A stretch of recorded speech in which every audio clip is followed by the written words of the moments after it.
let you kick off for the second part. So we just wanted to restart with a little bit of an update in terms of what we've been up to as a committee in the Northeast, because we know a lot of it, the attendance today, are from our regional, although we're obviously delighted that so many other CILIP members and other people have wanted to sign up to the event now that we host it online as well. So I'll let Suzie kick off with a bit of a summary of what we've been up to. Thanks, Louise. Can you see my slides okay? We can, yeah. Fabulous, thank you. So you probably know a little bit about us, or you might have done a bit of research if you hadn't come across CILIP. But we are part of CILIP, which is the Chartered Institute of Library and Information Professionals. And so this is the national library body in the UK. And we've actually got quite a lot of our local committee on the call. So maybe if you could wave if you've got the camera on, if you're a member of our CILIP committee, or do a virtual wave hand. There's quite a few of us online. Oh, excellent, lots of wave hands there. We couldn't all be here, but just we've got a few. Our treasurers from Northumbria, we have Melanie from Newcastle, Leanne and myself are from Sunderland University. Patrick is our student and new professionals rep. We have Sean from Northumbria University. Louise has introduced herself from Newcastle. Barry from Sunderland, and Mina from the Kitty Wake Trust. Lauren from Northumbria, and along with her colleague Amy. We have Tracy, who's recently joined us from Middlesbrough College, and Paula and Andy from Youth Libraries Group. So we've got a really good selection of people across different sectors, and it's definitely a cross-sectoral body, and that's really important because certainly myself as an academic librarian, I'm always aware that I don't want to go on about academic libraries because I'm really interested in other sectors as well. So it's really important that we have a range on our committee. And we're here for you, we're here for CILIP members and also those who aren't members of CILIP to really promote what's happening in libraries and share what people are developing and stuff that they've been doing. So what have we been up to recently? Well, this is just a snapshot in the last year, so sort of the last academic year, if you like. We've had a talk on amplifying Black and Asian voices. We've had obviously got a conference today, but we had our conference last year. We've had a couple of visits. So we went to visit the Kitty Wake Trust Multilingual Library in Gateshead. And if you haven't discovered that amazing library run by Amina, who's on the call today, please do make the most. Amina, if you want to pop anything in the chat, directions to how to get the library, please do that because I know you're on the call today. We had an amazing time and it's such a super resource. So do make that on your list of things to do in 2025. Pop along to that Kitty Wake Library. We had a visit to the Terry Farrell collection, which is about architectural libraries and resources. So that was really interesting.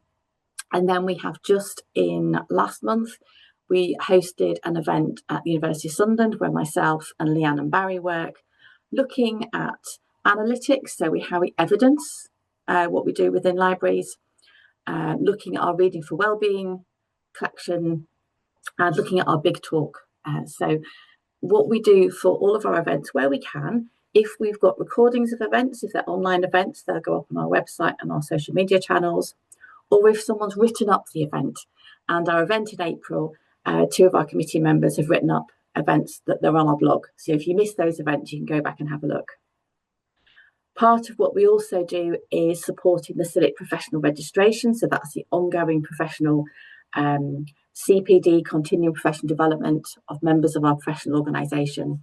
And we run events mainly online about getting started with that process, and also with things like reflective writing, and sometimes just coming together online and everyone doing some writing at the same time, that kind of collective idea. And as a mentor for that professional registration, I'm always really keen that we can be doing these things because sometimes it feels a bit isolated if you're sitting there going, well, how do I reflect on what I've done? So they're really good things that our group provide. So what are our plans next? We don't just want this to be looking back, we want it to be looking forward.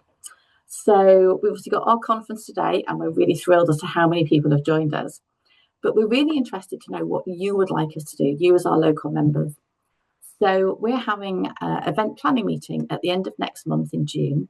So Louise has mentioned that we'll be sending around an evaluation form at the end of this session for you to give us your feedback on today. But there's actually a section on that form where you can say, actually, I'd like to hear this topic discovered, or I would like to visit a such and such library because I think that'd be really interesting. So we'd love to have your input, not just be the input of the committee, but of the sales. And I think it's got about 50 people on the call today. So let us know and we can pull that in. We're pulling together a Padlet of different ideas. So do let us know any ideas if you would like to do that. So you might say, well, how can I get involved, Susie? This sounds really interesting. All these committee people, I'd like to come and join you. So one way to get involved is actually to receive our newsletter. And the way that happens, it's an opt-in. So we've got the URL on the screen there.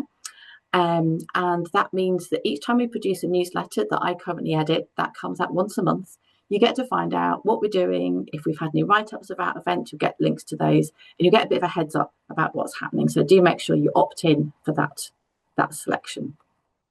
We've also got a blog. So Louise is kindly hosting today, but with her other hat on as a member of someone who came to our last event, she did a blog post. So that appears on that blog. So we're really interested in, as she said, we are looking for a volunteer from today to write up a little event about your reflections about today, and then that would appear on the blog. So if you want to go and have a look, check out that URL there. And Lauren's doing the chat at the moment. And Lauren, if you can maybe post a link to that in the chat, that would be fab. Maybe you want to come along, or maybe you say, actually, I've not got the time at the moment, but can you support me in doing things? So we've recently relaunched our bursary offer, which we think gives it a better and a wider appeal. So if you aren't a member of CILIP and you've joined us today and you've paid, you might think, oh, I've got some colleagues who aren't CILIP members. Can they come along to this event? So you can give them a bit of a heads up, because one of our bursaries is to fund non-CILIP members, so people aren't members of CILIP yet, to come along to our Beyond the Horizon conference. So we're running offering 3 free places. So keep an eye out for when that gets advertised for next year's conference. And our other options are for CILIP members. So if you're not a CILIP member, you might like to join, so then you can apply for these as well. And it's ways of contributing to the costs of CPD events. So that might be training events, workshops, conferences, basically anything that develops your professional activity and your skill set. So it's open for all CILIP members, all in the North East, whether you're working, studying or living in the North East. But we really particularly welcome applications from those who are from low income or underrepresented backgrounds. You don't have to give us any evidence of that, it's just self-declaration of that. So, for example, if you maybe are in a new job and you want to travel to shadow someone or to meet up with someone doing a similar role as you, we can help contribute towards the travel costs, because a meeting might be free, but maybe it's the travel that's been a bit of a barrier to you. Or if there's a conference, we can contribute to the cost of that, and all our details are on our website. So if there's stuff that you want to do, but finance is an issue, maybe we can help out with that. And when we get off this call, either Lauren or myself will pop something in the chat where you can find out a little bit more details about that. Maybe you actually want to join the committee. So there's all these lovely shiny people who've just waved at you in the committee. Maybe wave again, those of you who've got your cameras on who are on the committee. We meet about 4 times a year, once in person and 3 times online, to plan events. And we've got lots of openings following a bit of a rejig on the committee. There's what we call regular, or CILIP call ordinary committee members. We just say regular committee members. Do you want to come along? But maybe you don't want to take a particular post at the moment. So maybe you have a passion for equity, diversity, inclusion. Our champion has just stepped down from the committee. So maybe that's something that really piques your interest. If you're interested in supporting people on their professional registration journey, you might want to join Melanie, who currently is one of our regional support officers. And we've also got opportunities for people to become a chair or a secretary of the group.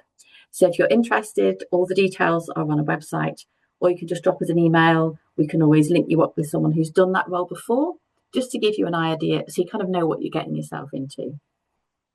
So there's lots of ways that you can engage with us. As Louise said, if you're following us on social media, with me recently moved to Blue Sky, so please do follow. I've just joined Blue Sky myself just last week, so I've followed CILIP North East as well, and it's a good way to have that online discussion. We're on Facebook, we've got a website, we've got a YouTube channel as well. And after this event, once we've added captions and stuff onto the videos, the speakers from today, they'll all be available on YouTube in little bite-sized chunks. It's quite a bit of work to get on that, so they're not going to be available tomorrow, But if you follow our channels, you'll then link up with those. So there's lots of different ways of getting engaged with us. If you've got any questions about the CILIP North East or what we do, please do pop them in the chat or drop us an email afterwards. So hopefully that's given you a little flavour of our motley group who have put together today's conference and what we're doing in the region. Thank you very much. Back to you, Louise. Thanks, Suze.